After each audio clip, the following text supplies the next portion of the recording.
Good morning, guys, and welcome back to my channel. If this is your first time stopping here, thank you so much for clicking on my thumbnail. I would love if you would consider subscribing and becoming part of our little fragrance community. So a few days ago, I shared with you a video about the longest lasting fragrances in my collection, and today I thought I would share with you the other end of that spectrum, which is the fragrances I have that I really love, but they really don't have good performance. So some of them I'm considering getting rid of in the future, but a lot of them I just love and I'm planning on holding on to for now. So if you're interested in seeing what those are, then stay tuned. And without further ado, let's jump right in. Okay, so let's start out with one that isn't even in my collection anymore, technically. This is Oscar de la Renta Bella Rosa. I've talked about this one so many times in the past. This was one of my original favorite perfumes when I first really started getting into collecting perfumes. I loved this. I bought this back in the beginning of quarantine, pretty much 100% because of the bottle. I just fell in love with the bottle and blind purchased it. And I ended up loving the way it smelled. Unfortunately, right from the get-go, it has not had good performance. So I have since gifted this to my daughter. It took me a long time to decide to get rid of it because I loved it so much. And sometimes I still wish I had it in my collection. Like sometimes I miss seeing the bottle, and I do miss the scent. It's a beautiful, beautiful scent. This is a creamy sandalwood rose fragrance. It's very feminine. The bottle is obviously beautiful, and it's still one of my favorite rose scents. It's still so pretty, but the reason I don't keep it is because I really feel like I've sprayed almost nothing on myself after about half an hour, maybe an hour tops. I feel like I'm not even wearing anything. It is there, like it's still there, and it's very subtle, but many of you guys know that if a perfume doesn't last, I'm probably not going to keep it in my collection because I have too many perfumes, so I don't want to hold on to ones that I feel are lacking in performance, because what's the point? When I wear perfume, I want people to smell me. I want to be able to smell myself. I want to feel like I'm wearing something, because otherwise I feel like there's just no point. Currently, this lives in my daughter's bedroom with her collection, and I don't even know if she wears it, so it's kind of a shame. Next, we'll talk about one that I literally just spoke about the other day, and this is brand new to my collection. This is from Sol de Janeiro, and this is Sol Cheirosa 62. My apologies as well, you guys. I think I said the name of this perfume was Sol de Janeiro, but the name I believe is actually Sol Cheirosa 62. So my apologies, I'm quite ignorant when it comes to this company. Yeah, this was a new discovery for me. Apparently, the body spray lasts a lot better. But if you guys aren't familiar with this fragrance, this is an absolutely delicious, indulgent, pistachio ice cream kind of a gourmand fragrance. This has caramel, it has vanilla, it has sandalwood, it has pistachio, it has almond. It really just smells like a pistachio dessert. So tasty, so delicious. My only problem, of course, with this one is that it doesn't last longer than, I would say, after 2.5, 3 hours, you want to respray it because it's still there. The dry down is still there, at least for me, on my skin, but it's very subtle. Yeah, so this is one that I literally feel like I need to douse myself in, which is a real shame because it's so good. It's so good. It's so delicious. One of the best, most yummy gourmand scents that I have smelt to date. But yeah, apparently the body spray lasts longer, so I am tempted to get the body spray and just kind of experiment and see if I can get it to last a little bit longer.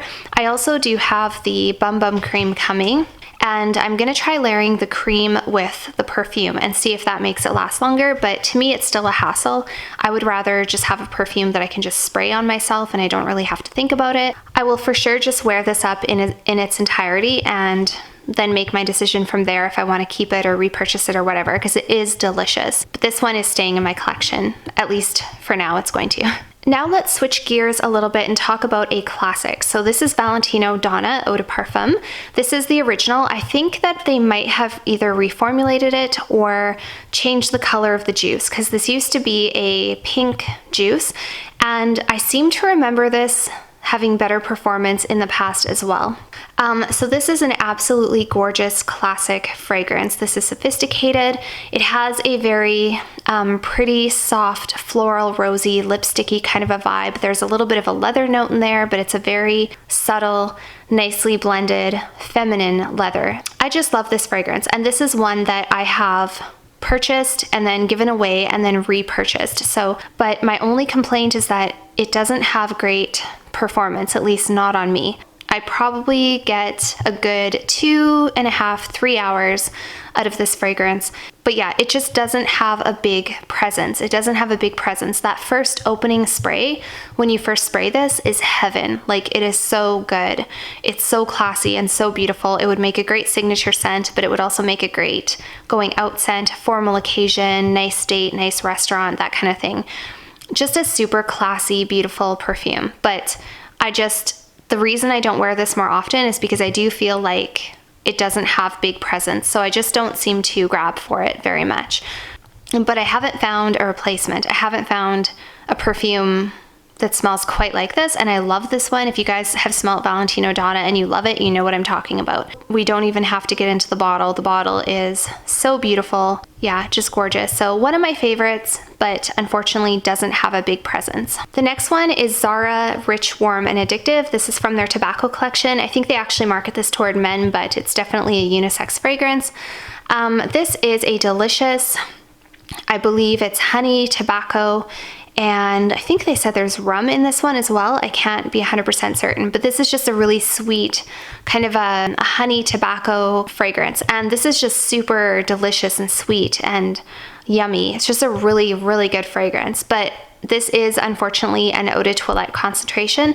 And this I find becomes a skin scent very, very quickly after spraying it. It might last a little bit longer on clothing, but on skin, this definitely doesn't last very long at all. When I first got it, I wasn't sure that I was going to like it or want to keep it, but when they say that it's addictive, they're not kidding. Like, this has a very addictive quality to it.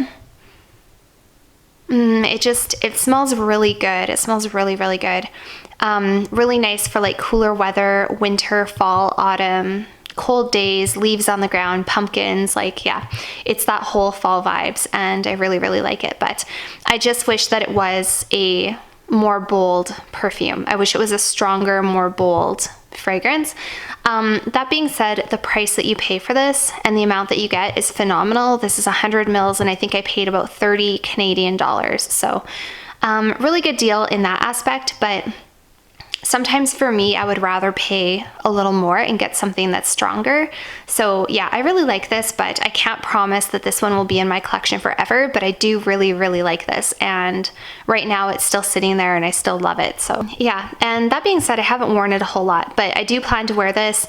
I'm gonna test it out for like date nights and stuff and see how my significant other responds. I wanna see if it's like in the sexy category or not. I'm not 100% sure at this point in time. So that is Zara Rich, Warm, and Addictive. Next, we have another Valentino, and a lot of the Valentino fragrances are quite strong performing, but some of them are really not that strong. So this is the new Valentino Voce Viva. I actually recently reviewed this one. This is newer to my collection. I really like this fragrance. This reminds me a lot of a Zara Wanted Girl. This is a ginger, floral, fresh, spicy, vanillic kind of a scent. It's very pretty, very soft. I don't know, it's just like an easy grab and go. It's an easy dumb reach. It's one of those ones you just throw on when you don't know what to wear because you know that it's gonna just work. I really like this fragrance. The opening of this is absolutely gorgeous. The trouble is that it kind of is a little generic. It's a little bit basic, but I still really like it. So this one is still in my collection. I do wish that it had more presence. I wish that it was a little stronger. I would say this one lasts about maybe 3 hours, maybe 4 tops. On clothing, it might leave a little bit more of a lingering kind of a presence, but it certainly is not a big perfume. It's not doing a lot. It's just kind of a pretty dumb reach, grab and go kind of fragrance, but I do really like it. It's just the type that you have to spray lots and you have to reapply throughout the day. So unfortunately for me, those fragrances don't tend to stick around in my collection for a long, long time. But that being said, I have no plans to declutter this one as of yet. I still really, really like the Valentino Voce Viva. The next one is Marc Jacobs Daisy Love, and this one is also brand new to my collection. I was just telling you guys about this yesterday. This is a very happy, bubbly, mass-pleasing, very designer-esque fragrance. This is cloudberry, daisy, driftwood, and cashmere musk, I believe. So it's just a very like sweet, happy, likable, easy to wear fragrance. It would be very difficult, like I don't think anybody would dislike it. I don't think anybody would be offended by it really. It is a little bit young, it's a little bit generic. This one was just a like at first sniff, love at first sniff. They sprayed it on the paper and I just liked it right away and I just bought a bottle right away. So it might have been a little bit of an impulse purchase, to be honest. I do really like this. It's a very happy, uplifting, spray it on yourself when you need a pick-me-up. A little bit even less interesting than the Voce Viva. This one is one that I really like, but I can see this one eventually making its way out of my collection only because the performance on this is not very good. I actually wore this for the day yesterday and I found that I had to spray it about 9 times, like 8 or 9 times before I really felt like I was even wearing enough to leave the house. Like it's just, it lasts for about 2.5 hours, maybe, like if you're lucky. And then it's a very soft, subtle, pleasant dry down, but it's a very soft skin scent dry down. So yeah, not really impressed with the performance on this at all. Unfortunately, when things don't last very long for me, I don't tend to keep them around for very long. So I have a feeling that this one will eventually be gifted, or maybe my daughter will just use it because she really likes it. I will admit that maybe this was a bit of a impulse purchase on my behalf. Very Marc Jacobs-esque, very just really not that complex, but it is a really nice fragrance. It just doesn't have very good performance. And the last one that I really like that I wish had better performance is Viva La Juicy Gold Couture. And this one, you guys know, has been a long-time favorite of mine for a really long time. I've had this in my collection since pretty much day one almost, and I really like this. And the only issue with this fragrance, this is a very sweet caramel fragrance. The only issue with this fragrance is that it doesn't have really big lasting power. It's not terrible. I probably get, again, about 3 solid hours out of this fragrance. It's pleasant, it's sweet, it's sexy. Thankfully for me, for my purposes, I don't really need this to last very long because this isn't the type of fragrance I would wear during the day. I would never put this on to go to work. I would never put this on for like a day of shopping or something like that. Like it's not a signature daytime scent. It's one that I use for very specific occasions, only once in a while. Yeah, I only use this for like maybe 2 or 3 hours, kind of in the evening for like a date night. So I don't really need this to have big lasting power. I just need it to smell good for a small period of time. So, and it does. So yeah, I really like this fragrance. I love this one. So even though it doesn't have great performance, this one is not going anywhere. So that's it for today's video, you guys. I hope that you enjoyed hearing about these fragrances. Please let me know down below if you have a different experience with any of these or how you get some of them to last longer, because I would really love any tips that you have. And if you haven't, do head on over and follow me on Instagram, where you're going to see a few more things that I don't share here on YouTube. And I'll see you guys all next time. Bye for now.